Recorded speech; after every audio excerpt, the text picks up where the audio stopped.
जय हिंद दोस्तों। आज हम लोग बात करेंगे बिहार के इतिहास के बारे में। सबसे पहले हम आप लोगों को बताना चाहेंगे कि बिहार का निर्माण पश्चिम बंगाल से हुआ। पश्चिम बंगाल इसको जानने के लिए सबसे पहले आपको एक बात जानना पड़ेगा कि 1905 में भारत का गवर्नर जनरल जो था कर्जन था, लॉर्ड कर्जन, जिसने बंगाल को विभाजित कर दिया था। बंगाल एक बहुत बड़ा राज्य था जिसको विभाजित करके दो भागों में बांट दिया गया था।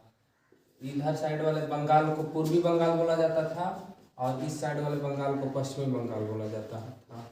पश्चिमी बंगाल जो कि अभी जो ये भारत का हिस्सा है, और ये वाला जो पूर्वी बंगाल है, ये बंगाल जो है ये बांग्लादेश बन गया है।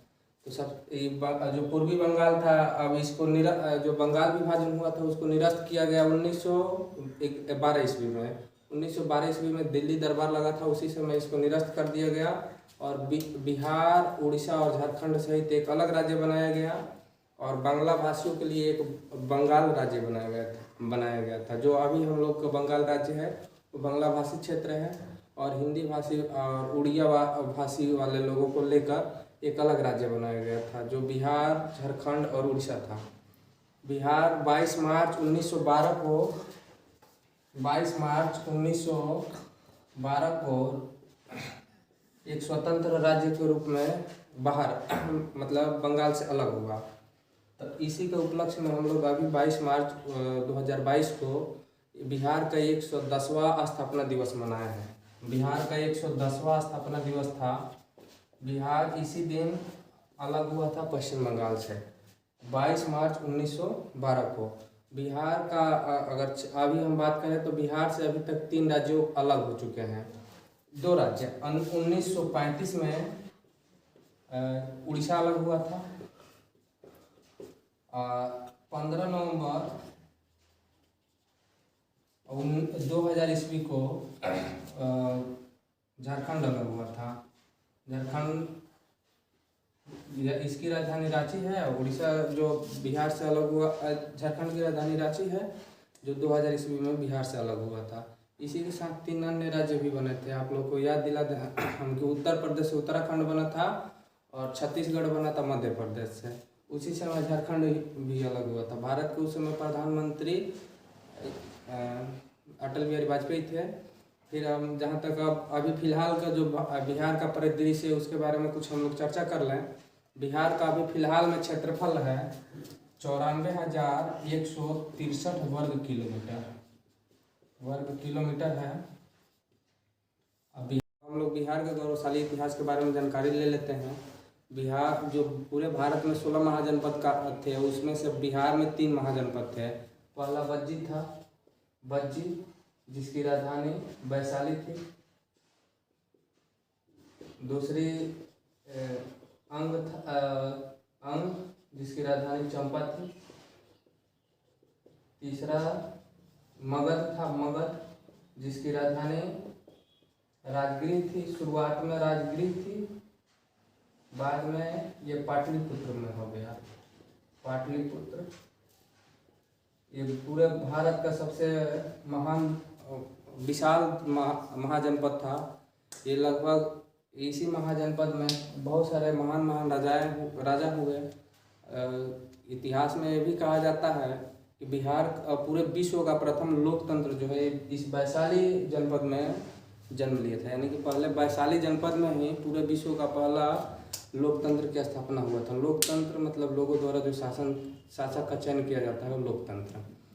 अब बात करते हैं बिहार के बारे में। तो बिहार का क्षेत्रफल भी अभी हम आप लोग को बताएं कि 94,163 वर्ग किलोमीटर है। बिहार का जो क्षेत्रफल है पूरे भारत के क्षेत्रफल का पूरे भारत में जितने राज्य हैं उनमें 12वां नंबर का राज्य है। 12वां नंबर का राज्य है। और एक और बात बता दें, यहाँ की जनसंख्या जो है पूरे भारत में तीसरे नंबर पर है, तीसरे नंबर पर। और एक बात बता दें कि बिहार का जो जनसंख्या घनत्व है, बिहार का जनसंख्या घनत्व पूरे भारत में सबसे अधिक है, सबसे अधिक है। और बिहार की जनसंख्या घनत्व लगभग 1102 किलोमीटर पर स्क्वायर है, यानी कि 1102 आदमी 1 किलोमीटर, मान लीजिए 1 किलोमीटर इधर और 1 किलोमीटर इधर, इस एरिया में 1102 आदमी रहता है, यानी कि पूरे भारत में सबसे अधिक जनसंख्या घनत्व बिहार का ही है। भारत का शिक्षा दर देखा जाए तो बिहार का शिक्षा दर जो है भारत के शिक्षा दर की तुलना में काफ़ी कम है। 61% लोग यहाँ शिक्षित हैं, 61.4 है शिक्षित हैं, जो कि पूरे भारत में सबसे पिछड़ा हुआ राज्य है शिक्षा के क्षेत्र में। और बिहार का जो प्रति व्यक्ति आय देखा जाए 46,664 रुपया है, यानी कि प्रति व्यक्ति आय क्या होता है, प्रति व्यक्ति आय 46,664 रुपया है, यानी कि एक व्यक्ति बिहार के 46,664 रुपये एक वर्षों में आय अर्जित करता है, मतलब कमाता है। और बिहार का जीडीपी देखा जाए ग्रॉस डोमेस्टिक प्रोडक्ट होता है सकल घरेलू उत्पाद, यानी कि एक साल में किसी क्षेत्र द्वारा जो भी धन अर्जित किया जाता है उसे सकल घरेलू उत्पाद बोला जाता है। बिहार का जीडीपी है 6.12 लाख करोड़। अब बिहार का अगर लिंगानुपात की बात किया जाए, लिंगानुपात ये होता है कि 1000 पुरुषों पर स्त्रियों की संख्या होता है, तो बिहार का लिंगानुपात 918 है, 918 है। 1000 पुरुष हैं, 1000 पुरुष तो 918 स्त्री हैं, यानी कि भारत के, अब हम इसको भारत के जो लिंगानुपात है क्षेत्रफल उस सबसे तुलना करके देखें तो पूरे भारत का क्षेत्रफल आप लोग को हम बता चुके हैं पहले हैं कि 32,87,163 किलोमीटर है, और बिहार का क्षेत्रफल कितना है 94,163 किलोमीटर है। भारत पूरे विश्व में क्षेत्रफल में 7वें नंबर पर है, बिहार पूरे भारत के सभी राज्यों में 12वें नंबर पर है। जनसंख्या में भारत पूरे विश्व में दूसरा नंबर पर है, बिहार पूरे भारत के राज्यों में जनसंख्या में तीसरा नंबर पर है। तो इससे पहले जो भी राज्य हैं उनके बारे में हम लोग जान लेते हैं। बिहार से अधिक जनसंख्या किन किन राज्यों की है, तो बिहार से अधिक जनसंख्या उत्तर प्रदेश की है और उसके बाद से महाराष्ट्र की है। अब आगे हम लोग बात करते हैं, जनसंख्या घनत्व हो गया। जनसंख्या घनत्व जो है भारत का, पूरे भारत का जनसंख्या घनत्व 382 व्यक्ति पर किलोमीटर स्क्वायर है। बिहार का जनसंख्या घनत्व 1102 व्यक्ति पर किलोमीटर स्क्वायर, मतलब 1 किलोमीटर के एरिया में 1102 व्यक्ति यहाँ पर निवास करते हैं।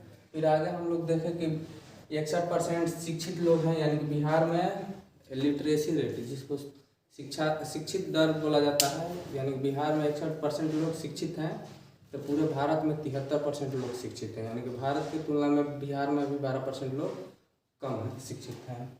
फिर अभी हम लोग पढ़े थे कि प्रति व्यक्ति आय बिहार का 610 रुपये डॉलर के आसपास है, 610 रुपया डॉलर।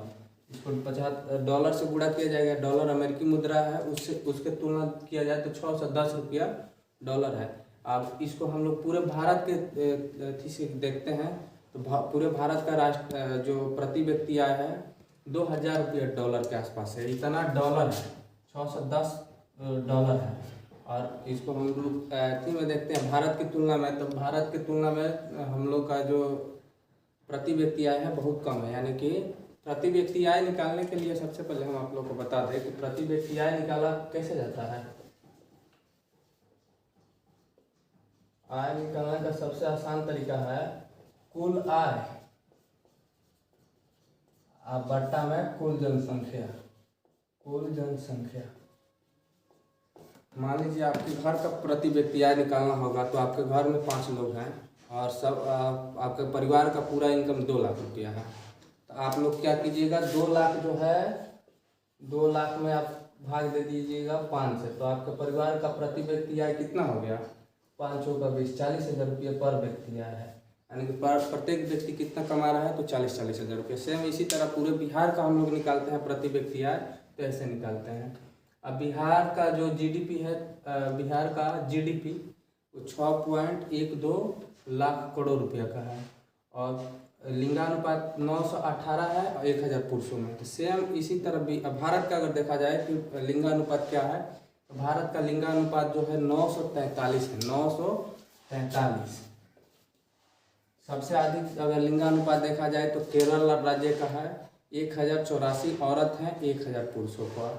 और सबसे कम लिंगानुपात है हरियाणा का, जहाँ पर 879 औरतें हैं 1000 पुरुषों पर। अब आगे हम लोग बात करते हैं बिहार के गौरवशाली इतिहास पर। बिहार के गौरवशाली इतिहास ये रहा है कि जो मगध राज्य है, इसकी राजधानी राजगृह थी, यहाँ पर सबसे पहले वंश आया था हर्यक वंश। हर्यक वंश का संस्थापक जो था बिंबिसार था। बिंबिसार, उसके पुत्र जो था अजातशत्रु, उसके पुत्र थे उदयन। उदयन ने ही पाटलिपुत्र का स्थापना किया। पाटलिग्राम था जो, उसको पाटलिपुत्र नाम दिया और वहाँ पर अपना राजधानी स्थानांतरित किया, यानी कि अपने राज्य का राजधानी पाटलिपुत्र में लाया। पाटलिपुत्र में लाने के बाद से इसको एक समग्र राजधानी बनाया, शहरी क्षेत्र में परिवर्तित करने लगा। उसके बाद से जो भी वंश आए सभी अपना लगभग राजधानी पटना में ही रखे। इसके बाद शिशुनाग वंश आया। शिशुनाग वो अपना राजधानी वैशाली लेकर चला गया। वैशाली जो है वैशाली लेकर चला गया गंगा नदी के पार में। फिर वहाँ से अगला जो वंश आया नंद वंश आया। नंद वंश फिर अपनी राजधानी पटना में पाटलिपुत्र में ही स्थापित किया। नंद वंश के ख़त्म होने के बाद से मौर्य वंश आया। मौर्य वंश में सबसे पहला जो राजा थे चंद्रगुप्त मौर्य थे। उन्होंने ही अखंड भारत का निर्माण किया। जो भी आज हम लोग का भारत है, अखंड भारत, उसका शुरुआत बिहार से ही हुआ है। बिहार के ही राजा मगध जो साम्राज्य था, उसके राजा चंद्रगुप्त मौर्य द्वारा अखंड भारत का निर्माण का सपना देखा गया। और उनके जो पौत्र थे, पौत्र मतलब नाती, अशोक मौर्य और अशोक सम्राट, उनके द्वारा अखंड भारत का निर्माण किया गया। अखंड भारत का जो निर्माता है बिहार ही है। बिहार का इतिहास गौरवशाली इस मामले में भी रहा है कि बिहार में ही गौतम बुद्ध को बोध गया में ज्ञान की प्राप्ति हुई थी। बौद्ध धर्म जो है, कई धर्मों का बिहार एक तरह से देखा जाए तो जननी रहा है। बौद्ध धर्म का जननी बिहार ही रहा है।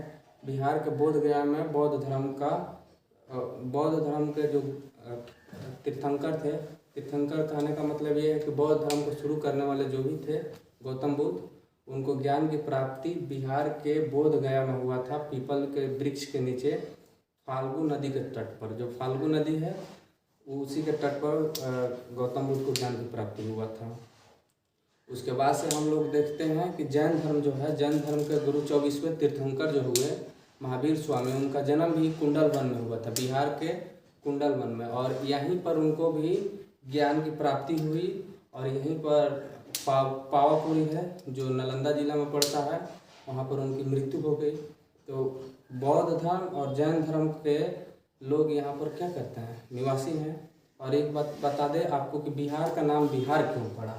बिहार का नाम बिहार पड़ने का मेन कारण है बौद्ध भिक्षुक जो लोग यहाँ पर आते थे, बौद्ध भिक्षुक जो भी लोग थे वो यहाँ पर आके अपना निवास स्थल करते थे। निवास स्थल मतलब बौद्ध भिक्षुकों का जो रहने का स्थल होता था उसको बिहार बोला जाता था। और दूसरे देश से यहाँ पर बौद्ध भिक्षुक आते थे, वो यहाँ पर निवास करते थे, इसलिए इसका नाम बिहार पड़ा, बिहार। अब धीरे धीरे इसको बिहार लोग कहने लगे हैं। बिहार मतलब होता है कि बौद्ध भिक्षुओं का निवास स्थल। और उसके बाद से हम आप लोग को थोड़ा सा और जानकारी देना चाहेंगे कि बिहार जो है, यहाँ पर बिहार में कितने ज़िले हैं।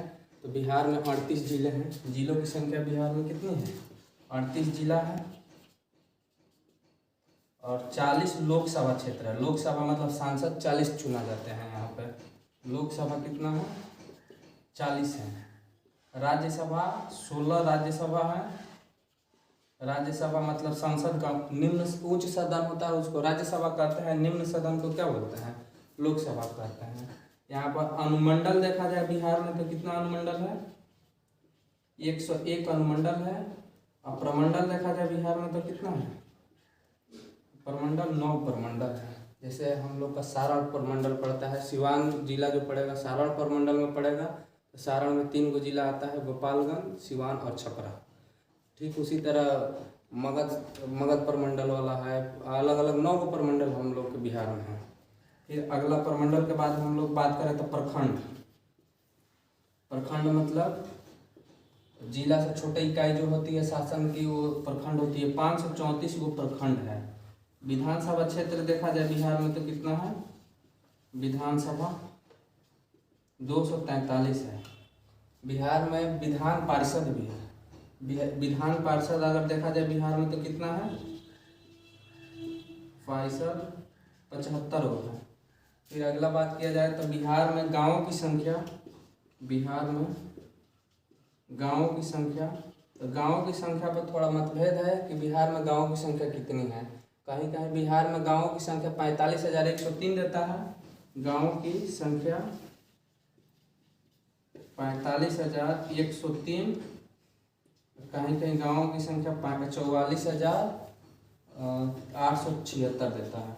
फिर यहाँ पर बिहार में हम लोग पंचायतों की संख्या देखें तो बिहार में पंचायतों की संख्या 8,471 है।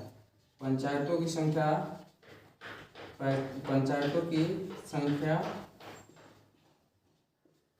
8,471 है। यानी कि बिहार में पंचायतों की संख्या 8,471 है। एक और बात आप लोग को बता दें कि बिहार की 12% आबादी शहरों में निवास करती है। 12% आबादी शहरों में निवास करती है और 88% आबादी गांव में। अब इससे आप लोग अंदाज़ा लगा सकते हैं कि गांव में जो लोग रहते हैं उनका मुख्य जीवन यापन क्या है, कृषि है।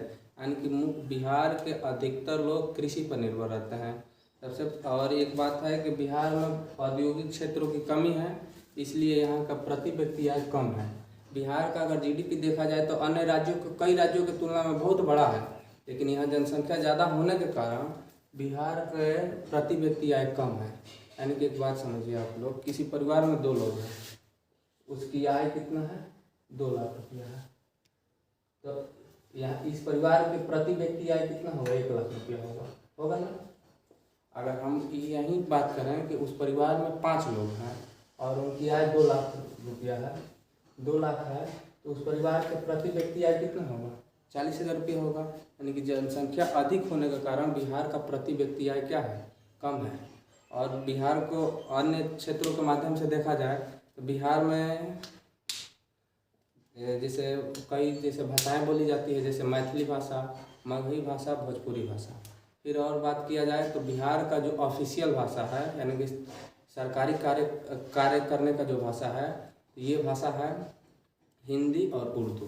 यानी कि हिंदी बिहार का राजकीय भाषा है और उर्दू बिहार का भाषा है। फिर एक और बात किया जाए यहाँ के जो राष्ट्रीय पशु पक्षी हैं उनके बारे में बात किया जाए तो बिहार का राजकीय पशु के तौर पर देखा जाए, बिहार के जो राजकीय पशु हैं, तो राजकीय पशु गौर, आप लोग समझते हैं गौर मतलब जिसको सांड या बैल बोला जाता है, तो बिहार का राजकीय पशु गौर यानी कि सांड या बैल है। फिर बिहार का जो राजकीय पक्षी है गौरैया है, जिसकी संख्या आप लोग जानते हैं विलुप्त प्राय होने के कगार पर है। आप लोग इसको बचाने का कुछ प्रयास कीजिए। फिर बिहार का जो राजकीय फूल है कचनार का फूल होता है। क्या है, बिहार का राजकीय फूल कचनार का फूल। बिहार का जो राजकीय फल है आम का फल है, आम आप लोग तो जानते ही होंगे। और उसके बाद से बिहार का जो राजकीय वृक्ष है पीपल का वृक्ष है, जहाँ पीपल का वृक्ष आप लोग देखे होंगे सरकारी कागजों पर अधिकतर पीपल का वृक्ष दिखाई देता है हम लोग को। और एक बात हम आप लोग को बता दें कि बिहार जो है पूरे भारत में सबसे अधिक युवा आबादी वाला राज्य है। यानी कि बिहार का 58% आबादी युवा है, यानी कि 25 साल से कम उम्र की आबादी है बिहार में। 58% 25 वर्ष से कम उम्र के लोग 58%, यानी कि 100 आदमी अगर बिहार में है तो उसमें से 58 व्यक्ति ऐसे हैं जिनकी उम्र क्या है, 25 वर्ष से कम है। और एक बात बताते हैं कि बिहार में जो सबसे मतलब ज़्यादा आबादी वाला अगर जिला देखा जाए तो पटना है, पटना के बाद से पश्चिमी चंपारण है। उसके बाद से यहाँ पर हिंदू लोगों की आबादी 83% के आसपास है और 16% मुस्लिम लोग हैं, 1% में अन्य धर्म के लोग हैं। यानी कि सबसे अधिक आबादी बिहार में हिंदू लोग हैं। हिंदू कितना है, 83%। मुसलमान कितना है,